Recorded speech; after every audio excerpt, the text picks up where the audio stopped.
ಜಯಕ್ಕನಿಗೆ ಯಾಕೋ ಹೊಟ್ಟೆ ನೋವು ಅಂತ ತುಂಬ ಒದ್ದಾಡ್ತಿದ್ದಾರೆ. ಸ್ವಲ್ಪ ನೋಡಿ ಅದೇನು ಅಂತ. ಹೊಟ್ಟೆ ನೋವು ಅಂತ ಇದ್ದಾಳ? ಇನ್ನೇನಿರುತ್ತೆ, ಡೆಲಿವರಿ ಟೈಮ್ ಹತ್ರ ಬಂದಿರಬೇಕು. ಅಲ್ಲ, ಇನ್ನೂ ಒಂದು ತಿಂಗಳಿತ್ತಲ್ಲ, ಇವಾಗಲೇ ಯಾಕೋ ನೋವು ಬಂತು? ಅದೇನು ಹೇಳೋದು ಅಲ್ಲೇ ಬಂದು ಹೇಳಿ ಅತ್ತೆ. ನೋಡು, ನೀನು ತುಂಬ ಓವರಾಗೆಲ್ಲ ಆಡೋಕೆ ಹೋಗ್ಬೇಡ. ನನ್ನ ಮಗಳ ಮೇಲೆ ನನಗೆ ಪ್ರೀತಿನೇ ಇಲ್ಲ ಅನ್ನೋ ಥರ. ನನಗೂ ಗೊತ್ತಿದೆ ನನ್ನ ಮಗಳನ್ನ ಹೇಗೆ ನೋಡ್ಕೋಬೇಕು ಅಂತ. ಇಷ್ಟಕ್ಕೂ ನನ್ನ ಮಕ್ಳಿಗೆ ಇದಕ್ಕೆ ಮೊದಲು 2 ಮಕ್ಕಳಾಗಿದೆ. ಅವ್ರನ್ನೆಲ್ಲ ಬಂದು ನೀ ನೋಡ್ಕೊಂಡ್ಯಾ? ಹಾಂ, ಇಲ್ಲೇ ತಾನೇ ನೋಡು. ಅವಳಿಗೆ ಹೊಟ್ಟೆನೋ ಬಂದಿದೆ ಅಂದರೆ ಒಂದು ಕೆಲಸ ಮಾಡು, ಒಂದು ಸ್ವಲ್ಪ ಬಿಸಿನೀರು ಸ್ವಲ್ಪ ಉಪ್ಪಕ್ಕೆ ಕೊಡು. ಅಲ್ಲ ಅತ್ತೆ, ಒಂದು ವೇಳೆ ಅವ್ರಿಗೆ ಹೆರಿಗೆ ನೋವೇನೋ ಬಂದಿದ್ರೆ ಅದಕ್ಕೆ ಒಂದು ಕೆಲಸ ಮಾಡೋಣ. ಈ ಟೈಮಲ್ಲಿ ಬೇರೆ ಯಾವ ಮೈನಲ್ಲಿ ಇಲ್ವಲ್ಲ, ಮಾವನೂ ಇಲ್ಲ, ಇವರೂ ಇಲ್ಲ. ಅತ್ತೆ, ಒಂದು ಕೆಲಸ ಮಾಡಿ, ನೀವು ಆಚೆ ಹೋಗಿ ನಿಮ್ಗೆ ಯಾರೋ ಗೊತ್ತಿತ್ತಾರಲ್ಲ ಅವ್ರ ಗಾಡಿ ಎಲ್ಲ ಇದೆಯಾ ಅಂತ ಸ್ವಲ್ಪ ನೋಡ್ಕೊ ಬನ್ನಿ. ಅಷ್ಟೊತ್ತಿಗೆ ನಾನು ಅಕ್ಕನ ಕರ್ಕೊಂಡು ಬರ್ತೀನಿ. ಯಾವುದಕ್ಕೂ ಹಾಸ್ಪಿಟ್ಲಿಗೆ ಹೊಟ್ಟೆ ಹೋಗೋಣ. ಸರಿ, ಹಾಗೆ ಮಾಡ್ತೀನಿ. ನಾವು ಅಯ್ಯೋ ಪರವಾಗಿಲ್ವೇ, ನಮ್ಮ ಅತ್ತೆ ಹೇಗೋ ಒಪ್ಕೊಂಡೇ ಬಿಟ್ರು. ಏನೇ ಆದ್ರೂ ತಾಯಿ ಮನಸ್ಸಲ್ವಾ, ಸುಮ್ಮನೆ ಮೇಲಕ್ಕೆ ಎಗರಾಡ್ತಾರೆ. ಆ ಚಿಕ್ಕ ಮಗಳಿಂದನೇ ಎಲ್ಲ ಹಿಂಗಾಡುತ್ತೆ. ಅದನ್ನೇ ಬಿಟ್ಟರೆ ಪರವಾಗಿಲ್ಲ. ಅಯ್ಯೋ, ಅಕ್ಕಂಗೆ ಅಂತ ಮೊದಲು ನೋಡಬೇಕು. ಅಕ್ಕ ಅಕ್ಕ ಎದ್ದೇಳಿ, ನಿಮ್ಮಮ್ಮ ಆಚೆ ಹೋಗ್ಬಿಟ್ಟು ನೋಡ್ಕೊಬರ್ತಾರೆ ಗಾಡಿ ಯಾವ್ದು ಇದೆಯಾ ಅಂತ. ಅಕ್ಕ, ನೀವು ಸ್ವಲ್ಪ ಮೆತ್ತಗೆ ಎದ್ದೇಳಿ, ಮಕ್ಕಳೆಲ್ಲ ಇಲ್ಲೇ ಇರಲಿ, ನೀವು ಬನ್ನಿ. ಪವಿತ್ರ, ನನ್ನ ಕೈಲಿ ಆಗ್ತಾ ಇಲ್ಲಮ್ಮ, ತುಂಬ ಹೊಟ್ಟೆ ನೋಡ್ತಿದೆ ಅಮ್ಮ. ನಮ್ಮಮ್ಮ ಎಲ್ಲಿ ಅಮ್ಮ? ಅಕ್ಕ, ಹೀಗೆ ಬನ್ನಿ, ಮೆತ್ತಗೆ ಬನ್ನಿ. ಪವಿತ್ರ, ಸರಿ ಅಕ್ಕ, ಬನ್ನಿ ಬನ್ನಿ. ಪವಿತ್ರ, ಜಯ ಬನ್ನಿ. ಹೆಂಗೋ ನಮ್ಮ ಪುಣ್ಯಕ್ಕೆ ರಾಮಣ್ಣ ಅವ್ರ ಮಗ ಇಲ್ಲೇ ಇದ್ದಾನೆ. ಅವ್ನ ಕಾರ್ ಇದೆಯಲ್ಲ, ಅವನೇ ಬರ್ತೀನಿ ಅಂತ ಹೇಳಿದ್ದಾನೆ. ಬನ್ನಿರಿ, ಕರ್ಕೋಬಾ. ಅಕ್ಕ, ಇವಾಗ ಹೇಗಿದ್ದೀರಾ? ನೋಡಿ ನಿಮ್ಮ ಮಗ ಎಷ್ಟು ಚೆನ್ನಾಗಿದ್ದಾನೆ ಅಂತ. ಅಲ್ಲ, ಇನ್ನು ಕಳ್ಳ ಕಣ್ಣೇ ಬಿಟ್ಟಿಲ್ಲ ನೋಡಿ. ಹಾಂ ಹೌದು ಪವಿತ್ರ, ನನಗಂತೂ ಗಂಡು ಆಯಿತು ಅಂತ ಕೇಳಿ ತುಂಬ ಖುಷಿ ಆಯಿತು. ಅಮ್ಮ, ನೋಡ್ದ ನಿನ್ನ ಮೊಮ್ಮಗನ ಹೇಗಿದ್ದಾನೆ ಅಂತ? ಹ್ಞೂ ನೋಡ್ದೆ ಕಣೆ, ತುಂಬ ಚೆನ್ನಾಗಿದ್ದಾನೆ. ಅಲ್ಲ, ನಮಗೇನೋ ಇರಲಿ, ಮೊದಲು ನಿನ್ನ ಅತ್ತೆಗೆ ಇನ್ನು ಗಂಡನಿಗೆ ಹೇಳಮ್ಮ ವಿಷಯ. ವಂಶೋದ್ಧಾರ ಕೊಟ್ಬಿಟ್ಟಿದ್ದಾನೆ ಅಂತ ಎಲ್ಲಿದ್ರೂ ಕುಣ್ಕೊಂಡು ಓಡಿ ಬರ್ತಾರೆ. ಹೌದು, ಹೇಳ್ಬೇಕಿತ್ತು, ಆದರೆ ಅವ್ರು ಎಲ್ಲಿದ್ದಂದ್ರೆ ನನಗೆ ಗೊತ್ತಿಲ್ವಲ್ಲ. ಇವಾಗ ನಾನು ಹೇಗೆ ಹೇಳಿ ಅಮ್ಮ? ಅಕ್ಕ, ನೀವು ಅದ್ರ ಬಗ್ಗೆ ಎಲ್ಲ ಏನು ಯೋಚನೆ ಮಾಡೋದಕ್ಕೆ ಹೋಗಬೇಡಿ. ನಾನು ನಿಮ್ಮ ತಮ್ಮನಿಗೆ ಹೇಳಿದೆ ಹೀಗೆ ಗಂಡು ರೀ ಅಂತ. ಅವರು ನಿಮ್ಮ ಊರಿಗೆ ಫೋನ್ ಮಾಡಿ ನಿಮ್ಮ ಮಾವಾಗೆ ನಿಮ್ಮ ಅಕ್ಕಂಗೆಲ್ಲ ಫೋನ್ ಮಾಡಿ ಹೇಳಿದ್ರಂತೆ. ಅವರು ತಿಳಿಸಿರ್ತಾರೆ ಬಿಡಿ ಅವ್ರಿಗೆ. ಏನಂತೀರಾ? ಏನು ದೊಡ್ಡ ಜಮೀನ್ದಾರ ವಂಶ ನೋಡು. ವಂಶ ಉದ್ಧಾರ ಮಾಡೋಕ್ಕೆ ಈಗ 2 ಗಂಡ್ಮಕ್ಳಿದ್ದಾರೆ, ಸಾಕಾಗಲ್ಲ ನನಗೆ. ಇನ್ನೂ ಗಂಡು ಬೇಕು ಅಂತ ಒದ್ದಾಡ್ತಾರೆ. ನೋಡೋಣ, ಇವಾಗ ಗಂಡು ಆಗಿದ್ದಾನಲ್ಲ, ಇವನು ಎಷ್ಟು ಮಾತ್ರ ಉದ್ಧಾರ ಮಾಡ್ತಾನೆ ಅಂತ. ಅತ್ತೆ, ಹೋಗ್ಲಿ ಬಿಡಿ, ಏನೋ ಅವ್ರಿಗೆ ಆಸೆ ಇತ್ತೇನೋ, ಅದಕ್ಕೆ ಹಂಗೆಲ್ಲ ಹೇಳಿದ್ದಾರೆ. ಸರಿ, ನಾನು ಮನೆಗೆ ಹೋಗ್ಬಿಟ್ಟು ಅವ್ರಿಗೆ ಸ್ವಲ್ಪ ಅಡುಗೆಲ್ಲ ಮಾಡ್ಕೊಬರ್ತೀನಿ. ನೀನು ಎಲ್ಲರಿಗೂ ಇಲ್ಲೇ ಇರು. ಅತ್ತೆ, ನಿಮ್ಮ ಕೈಲೆಲ್ಲ ಮಾಡ್ಕೊಂಬರೋಕ್ಕಾಗುತ್ತಾ? ಒಂದು ಕೆಲಸ ಮಾಡಿ, ನೀವು ಇಲ್ಲೇ ಇರಿ, ನಾನೇ ಹೋಗಿ ಎಲ್ಲ ಮಾಡ್ಕೊಂಡು ಬರ್ತೀನಿ, ಸರಿನಾ? ಇಲ್ಲ, ನಾನೆಲ್ಲ ಇರೋದೇನು ಬೇಡ, ನೀನೇ ಇರು. ಏನಕ್ಕಂದರೆ ನಿನಗೆ ಗೊತ್ತಾಗಲ್ಲ ಬಾಣಂತರಿಗೆ ಯಾವ ಥರ ಅಡುಗೆ ಮಾಡಿಕೊಡ್ಬೇಕು ಅಂತ. ಅದಕ್ಕೆ ನನಗೆ ಗೊತ್ತು, ನಾನು ಹೋಗಿ ಬೇಗ ಮಾಡ್ಕೊಂಡು ಬರ್ತೀನಿ. ಸರಿ ಅತ್ತೆ, ಹಾಗೆ ಮಾಡಿ. ಅಕ್ಕ, ನೋಡಿದ್ರಾ ನಿಮ್ಮ ಅಮ್ಮ ಇವಾಗ ಎಷ್ಟು ಬದಲಾಗಿದ್ದಾರೆ ಅಂತ?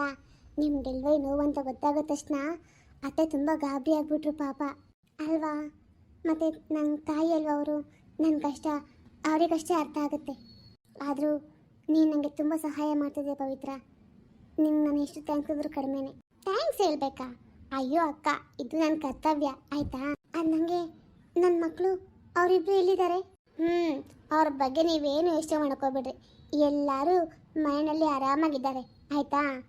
ಇವಾಗ ನಿಮ್ಮ ತಮ್ಮ ಬಂದಿದ್ರು, ನಾನು ಅವ್ರನ್ನ ಮನೆ ಕಳಿಸಿದ್ದೀನಿ, ನೋಡ್ಕೊಳ್ರಿ ಮಕ್ಕಳನ್ನ ಹುಷಾರಾಗಿ ಅಂತ. ಹಾಗಾಗಿ ಅವ್ರು ಆರಾಮಾಗಿ ನೋಡ್ಕೋತಾರೆ ಮಕ್ಕಳನ್ನ, ಸರಿನಾ? ಸರಿ. ಅಕ್ಕ, ಒಂದು ನಿಮಿಷ ರೀ, ಡಾಕ್ಟರ್ ನನಗೆ ಆವಾಗಲೇ ಏನೋ ಕರೆದಿದ್ರು, ಟ್ಯಾಬ್ಲೆಟ್ ಬಗ್ಗೆ ಹೇಳ್ತೀನಿ ಅಂತ ಹೇಳಿದರು. ನಾನು ಹೋಗಿ ನೋಡ್ಕೊಂಬರ್ತೀನಿ. ನಿಮಗೆ ಪರವಾಗಿಲ್ಲ ಅಲ್ಲ? ಹಾಂ ಹೋಗ್ಬಾ.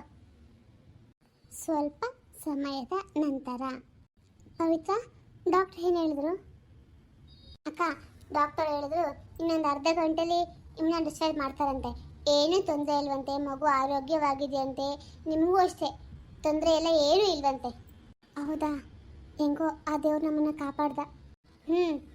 ಅದಕ್ಕೆ ಅತ್ತೆ ಬಂದಮೇಲೆ ನಾವು 3 ಜನ ಮನೆಗೆ ಹೋಗೋಣ, ಸರಿನಾ? ಈ ಪುಟಾಣಿ, ನೀನು ನಮ್ಮ ಮನೆಗೆ ಬರ್ತೀಯ ಕಣೋ. ಮುದ್ದು ರಾಜ್ಕುಮಾರ್ ಅವನು.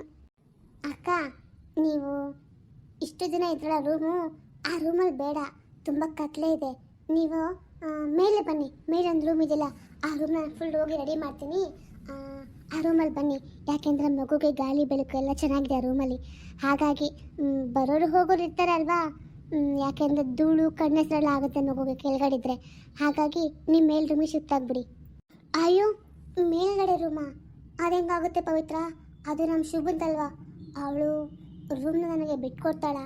ಇಲ್ಲಲ್ಲ, ಬೇಡ ಬಿಡು, ಪರವಾಗಿಲ್ಲ, ನಾನು ಕೆಳಗಡೆ ರೂಮಲ್ಲೇ ಇರ್ತೀನಿ. ಅಯ್ಯೋ ಅಕ್ಕ, ಹಾಗೆಲ್ಲ ಆಗಲ್ಲ, ನೀವೇನು ಯೋಚನೆ ಮಾಡಬೇಡಿ, ನಾನು ಅವಳಿಗೆ ಹೇಳ್ತೀನಿ, ಅವಳು ಅರ್ಥ ಮಾಡ್ಕೋತಾಳೆ. ಇಷ್ಟಕ್ಕೂ ಅವಳು ಇನ್ನೊಂದು ವಾರ ಇರ್ತಾಳೆ ಅಷ್ಟೇ. ಮದುವೆ ಆದ್ಮೇಲೆ ಹೇಗಿದ್ದಳು ಗಂಡ ಮನೆಗೆ ಹೋಗ್ತಾಳಲ್ಲ, ಇನ್ನು ಯಾವಾಗಲೂ ಒಂದ್ಸರಿ ಬರ್ತಾಳೆ, ಪರವಾಗಿಲ್ಲ. ಅವಳು ಮತ್ತೆ ನಮ್ಮ ಮನೆಗೆ ಬಸ್ ಕಡೆ ನೀವು ರೂಮ್ ಖಾಲಿ ಮಾಡೋರಂತೆ, ಸರಿನಾ? ಆದ್ರೂ ಪವಿತ್ರ ಬೇಡ ಅನ್ಸುತ್ತೆ, ಇರಲಿ ಬಿಡು.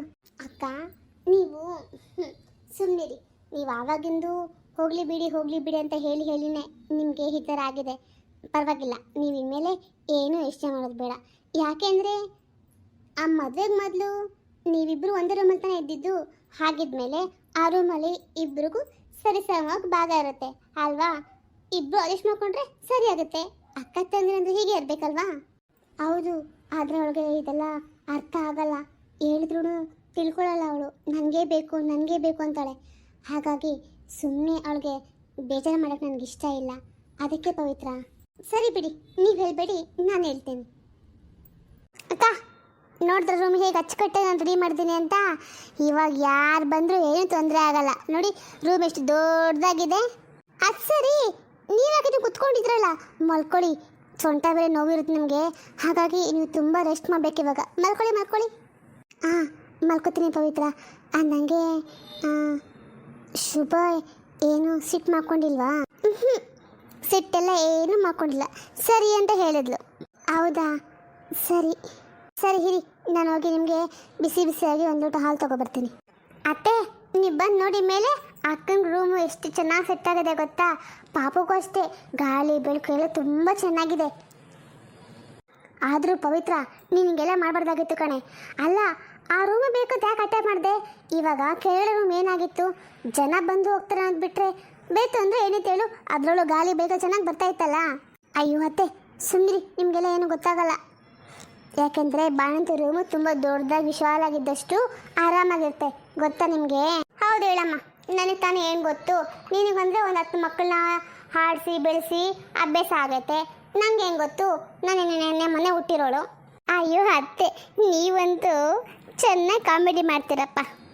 ಅಯ್ಯೋ, ಇವಳೇ ರೂಮ್ ಕೊಟ್ಬಿಟ್ಲು, ಇನ್ನು ಮಹಾತಾಯಿ ಬಂದರೆ ಇನ್ನೇನು ರಾಮಾಯಣ ಮಾಡ್ತಾಳೋ ಏನೋ. ಎಲ್ಲಾದರೂ ಹೋಗಲಿ, ಇನ್ನೊಂದು ವಾರ ಇರ್ತೀನಪ್ಪ ಅಂತ ಸುಮ್ಮನೆ ಆಗೋದು ಇಲ್ಲ, ಬಡ್ಕೊತಾಳೆ.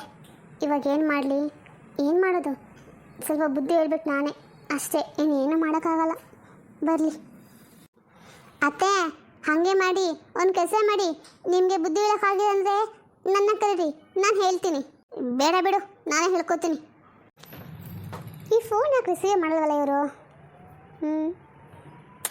ಎಷ್ಟು ಸಾರಿ ಮಾಡ್ತಾಯಿದೆ, ನಾನು ರಿಸೀವೇ ಮಾಡ್ತಾರೆ ಫೋನ್. ಏನು ಮಾಡಲಿ ಇವ್ರನ್ನ? ಏನು ಮಾಡಲಿ, ಫೋನ್ ರಿಸೀವ್ ಮಾಡ್ತಾರೆ, ಬಂದ ತಕ್ಷಣ ಕಾಫಿ ಎಲ್ಲ ಕೇಳ್ತಾರೆ. ಬರಬೇಕಾದ್ರೆ ಹಾಲು ತೊಗೊಬನ್ನಿ ಅಂತ ಹೇಳಕ್ಕಂತ ಕಾಲ್ ಮಾಡ್ತೀನಿ, ರಿಸೀವ್ ಮಾಡಲ್ಲ. ಅರೆ, ಬಂದಂಗಿದ್ದಾರೆ. ಪ್ರಿಯಾ, ನಿಂಗೆ ಸ್ವಲ್ಪ ತಲೆ ಬುದ್ಧಿ ಇದೆಯಾ ಇಲ್ಲ? ಎಷ್ಟು ಸರಿ ಕಾಲ್ ಮೇಲೆ ಕಾಲು ಮಾಡ್ತಾನೆ ಇರ್ತೀಯಲ್ಲ.